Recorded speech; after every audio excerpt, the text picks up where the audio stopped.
কাকা বসা কর ধরে বসা কর।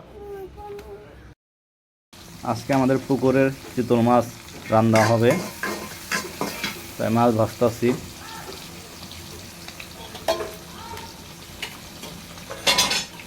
চিতল মাছটা কেজি 6 কেজি ওজন হয়েছে।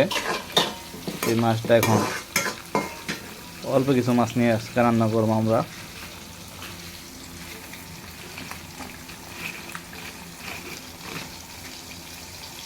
চিতল মাছের সাথে পাতলা ডাল,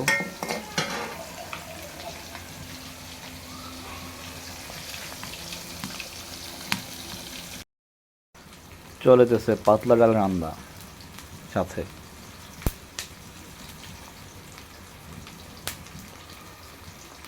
মাটির চুলায় রান্না হইতেছে। মাটির চুলায় রান্না অনেক স্বাদ, সেই স্বাদ তো স্বাদ কেড়ে। সেই সাথে মাছ ভাজা এখনো শেষ হয় নাই।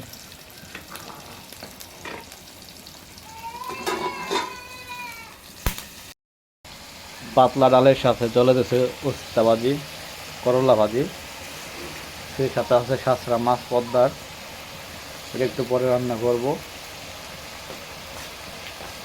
তার সাথে আছে ভিন্ডি ভাজি।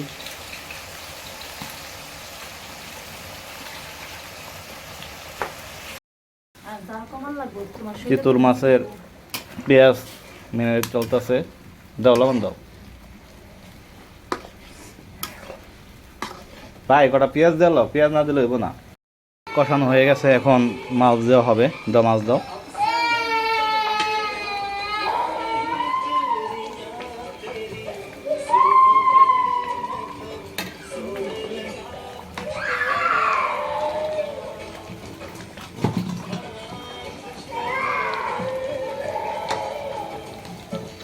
সবগুলা দিয়ে দাও মাছ।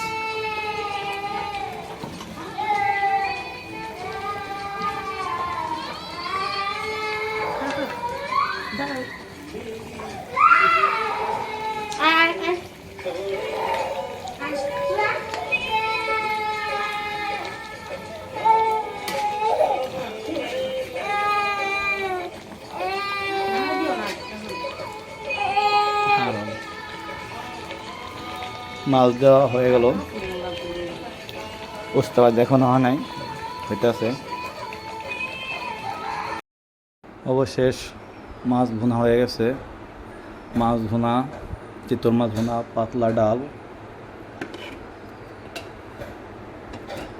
উস্তা ভাজি, ভিন্ডি ভাজি, সব শেষ রান্না। ভাত রান্না বাকি আছে, সাদা ভাত সাথে বাসমতি চালের, সেই স্বাদ।